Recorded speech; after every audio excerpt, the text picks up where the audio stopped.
بسم اللہ الرحمن الرحیم۔ السلام علیکم ورحمۃ اللہ وبرکاتہ۔ ایاک نعبد و ایاک نستعین۔ جزا اللہ عنا سیدنا محمد صلی اللہ علیہ وسلم ما هو اہلہ۔ میرے پیارے پاکستانیوں، آپ پاکستان مزدور چینل دیکھ رہے ہیں اور میں ہوں راؤ مسرور۔ آج میں پاکستان کی اعلیٰ عدلیہ اور لوور عدلیہ پر تجزیہ پیش کرنا چاہتا ہوں۔ ہمارا جو عدلیہ کا نظام ہے وہ امریکن اور برٹش لا سے منسلک ہے، اور تیسرا ہے جس کا اسلامی لاز ہیں، یعنی یہ پاکستان میں جو جوڈیشل سسٹم متعارف کرایا گیا ہے یہ تین چیزوں کا مربع ہے، جس میں برطانیہ کا لا، امریکن لا اور اسلامک لا تینوں کا مکسچر بنایا گیا ہے۔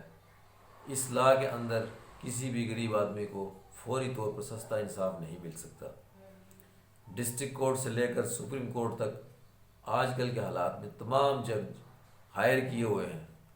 لوگ آج کل وکیل کم کرتے ہیں، جج زیادہ کرتے ہیں۔ وہ کہتے ہیں اگر فیصلہ جس سے لینا ہے اس کو پیسے مہیا کیے جائیں اور اپنے حق میں فیصلہ لیا جائے، اور کیوں وکیل کے فیس دے کر اپنی یعنی کہ فیس کو خراب کرنا ہے اور اپنے پیسوں کو خراب کرنا ہے۔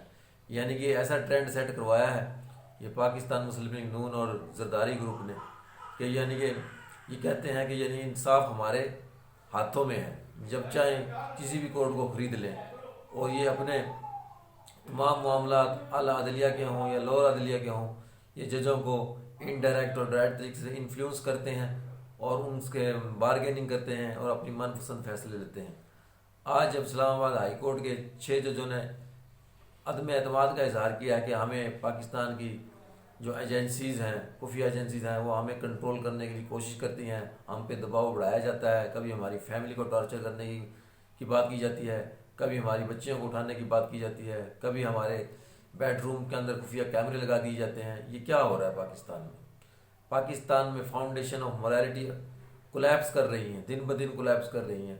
وہ اس لیے کولیپس کر رہی ہیں کہ ہمارا جو چیف جسٹس آف پاکستان ہے وہ ایک ایسا انسان ملا ہے ہمیں، یعنی کہ جو خود تو بڑے دن پہلے آئین اور قانون کے بھاشن دیتا تھا، لیکن جب اپنی باری آئی ہے تو وہ اس طرح بیٹھا ہوا ہے جیسے وہ اس سے زیادہ کوئی ذہین ہے ہی نہیں۔ یعنی اس کی ناک کے نیچے پورا الیکشن مینیپولیٹ ہوا، پورے الیکشن میں خرد برد ہوئی، اس کے بعد زبردستی ری کاؤنٹنگ سے لوگوں کو جتوایا گیا، اور زبردستی سے یعنی کہ مخصوص نشستیں دوسری پارٹی کو دی گئی، جس پارٹی کی بنتی تھی اس کو نہیں دی گئی، اور اس کے لیڈر کو بلا وجہ پابند سلاسل رکھا ہوا ہے۔ تمام جج آج کل بکے ہوئے ہیں، ہمیں عدلیہ پر بالکل اعتماد نہیں ہے۔ میں تمام ایک عام پاکستانیوں کی طرف سے میں یہ مطالبہ کرتا ہوں کہ چیف جسٹس آف پاکستان اور چیف جسٹس اسلام آباد ہائی کورٹ فوری طور پر سٹیپ ڈاؤن کریں اور اپنی ذمہ داریاں سے سب کو دوش ہوں، تاکہ آنے والے جج سکھ کا سانس لیں اور کوئی اچھا چیف جسٹس ہمیں ملے تاکہ وہ آئین اور قانون کے مطابق فیصلہ کر سکیں۔ ہم آئین اور قانون کو پڑھاتے تو ہیں لیکن اس کو گھر کی لونڈی بنایا ہوا ہے، جب چاہیں اس قانون کو جس طرح مرضی چاہیں ہم مسل کے رکھ دیں۔ یہ کیا قانون ہے؟ اس میں غریب کو انصاف ہی نہیں مل رہا، غریب کورٹ کچہریوں کے چکر لگا رہا ہے، دن بدن چکر لگا رہا ہے۔ پاکستان میں 6 کروڑ جو مزدور ہیں ان کے بنیادی حقوق ان کو نہیں دی جا رہے، ان کے EOBI رجسٹریشن نہیں کی جا رہی، ان کے یعنی کہ گریجویٹی کو مار لیا جاتا ہے، ان کی اینول لیوز کو یعنی کہ ختم کر دیا جاتا ہے، کبھی ان کے یعنی کہ سالانہ جو ان کا بونس بنتا ہے اس کو ختم کر دیا جاتا ہے، کبھی یعنی کہ ٹھیکیدارانہ نظام میں چلا دیا جاتا ہے، کبھی 12 گھنٹے ڈیوٹی لینی شروع کر دیتے ہیں سرمایہ دار۔ اس تمام عدلیہ کی ناک کے تلے ہو رہا ہے اور عدلیہ کو ہوش ہی نہیں ہے۔ جتنے بھی پاکستان میں پیٹرول پمپ ہیں ان پیٹرول پمپ پر کام کرنے والوں کی کیا سیلری لگائی ہوئی ہے؟ 18,000 20,000، 12 گھنٹے ڈیوٹی دیتے ہیں اور 24 گھنٹے ڈیوٹی دیتے ہیں۔ ان کو کون دیکھے گا؟ ان تمام ایشو کو کون ٹیک اپ کرے گا؟ جو ملک کا یعنی کہ انصاف کرنے والا نظام ہی زمین بوس ہونے والا ہو تو اس سوسائٹی سے، اس عدلیہ سے کیا توقع رکھی جا سکتی ہے؟ کائنڈلی آپ فوری طور پر یعنی کہ عدلیہ کے 17 ججوں کا یعنی کہ بینچ مقرر کریں اور ان 6 ججوں کے تحفظات کو سنیں اور لائیو دکھائیں ان 6 ججوں کو کس قسم کے مسائل درپیش ہیں، تاکہ جو ہینڈلرز ہیں وہ سامنے آئے اور ان کی سبکی ہو اور ان کو وارن کیا جائے کہ آپ عدلیہ کے کام میں کیوں مداخلت کر رہے ہیں۔ اگر ایسے ہی نظام چلانا ہے تو پھر پیور مارشل لا لگا لیں، پھر اپنی من پسند کام کرتے رہیں اور پاکستان کو پیچھے کی طرف دھکیل دیں۔ پاکستان اس طرح ترقی نہیں کرے گا جس طرح یہ ترقی کروانا چاہتے ہیں۔ آرمی چیف کوئی اکانومسٹ ہے، جو یعنی کہ معاشیات کو سمجھتا ہے، جو دوسرے ملکوں سے قرض لینے کے لیے خود جاتا ہے، یہ کہ ڈمی وزیر اعظم بیٹھا ہوا ہے، اس کی اسٹیئرنگ اس آرمی چیف کے پاس ہے، اور ڈمی وزیر اعظم بس برائے نام وزیر اعظم بنا ہوا ہے۔ یہ سلیکٹڈ پلس وزیر اعظم ہے۔ عمران خان کو سلیکٹڈ ہونے کا تانا دیتے تھے، ان کو پیپلز پارٹی کو، ایم کیو ایم کو اور مسلم لیگ نون کو ذرا سی بھی شرم نہیں آتی۔ انہوں نے اپنی سیاست کو کہاں تک پہنچا دیا ہے۔ یہ اس طرح کی سیاست کی جاتی ہے، یہ گندی سیاست کی جا رہی ہے۔ انشاءاللہ آنے والے دنوں میں تحریک انصاف تحریک زور پکڑے گی۔ رمضان المبارک کے مہینے میں تھوڑے سے یعنی کہ اس کا احترام کیا جا رہا ہے۔ انشاءاللہ جیسے ہی عید کے بعد ایک ایسی موومنٹ شروع ہوگی کہ ان تمام 2 نمبر لوگوں کو بھا کر لے جائے گی، اور پاکستان میں ایک جینون عدلیہ مارز وجود میں آئے گی جو لوگوں کو ڈے ٹو ڈے فیصلے کرے گی۔ تو اس لیے ہمیں وہ عدلیہ چاہیے جو غریبوں کے فیصلے فوری طور پر کرے، اور امیروں کو بھی کٹہرے میں لا کے کھڑا کرے، اور ان سے پورا انسریبل ہو امیر آدمی بھی، اور اپنی تمام جائیداد پراپرٹی کا بالکل ذمہ دار ہے جواب دینے کے لیے، منی ٹریل دینے کے لیے۔ آپ لوگ ان سے پوچھ ہی نہیں رہے، آپ لوگ اپنے من پسند لوگوں کو نواز رہے ہیں، تمغہ امتیاز اپنے من پسند لوگوں کو دے رہے ہیں۔ انہوں نے کیا کارنامے سر انجام دیے تھے؟ آئی جی پنجاب نے کیا کارنامہ سر انجام دیا تھا جس کو تمغہ امتیاز دیا؟ غریدہ فاروقی نے کیا کارنامہ سر انجام دیا تھا؟ صرف آپ لوگوں کی دلالی کی تھی، آپ لوگوں کی نمک حرامی میں انہوں نے نمک حرامی کی تھی، ان کو آپ لوگوں نے تمغہ امتیاز سے نواز دیا۔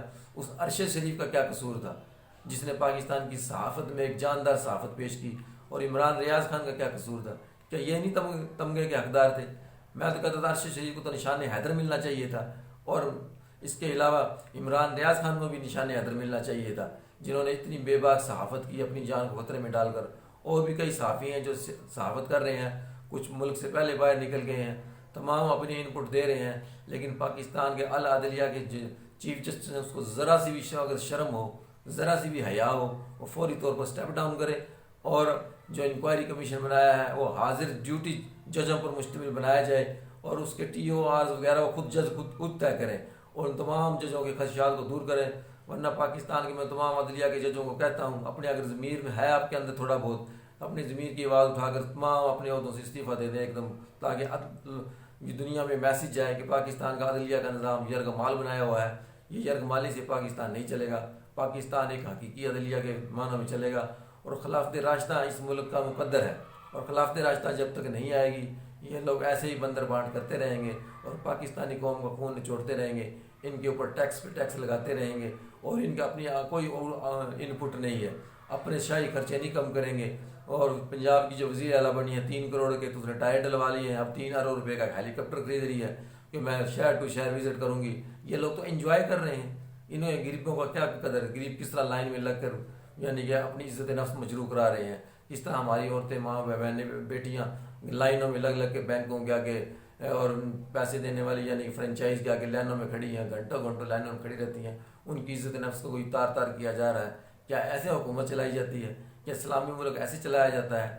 اللہ رب العزت سے دعا ہے، یا اللہ میاں جتنے بھی یہ ظالم بیٹھے ہوئے ہیں، یہ عدلیہ کا نظام، اگر ان عدلیہ کا نظام ٹھیک نہیں ہو سکتا، اس سپریم کورٹ کی عمارت کو ان ججوں سمیت یا اللہ میاں زمین بوس کر دے، تاکہ آنے والے لوگوں کے لیے نشان عبرت بن جائیں اگر یہ لوگ انصاف نہیں دیتے۔ تو میری یہ گزارش ہے کہ تمام مزدور پاکستان کے وہ یکجا ہو جائیں، متحد ہو جائیں۔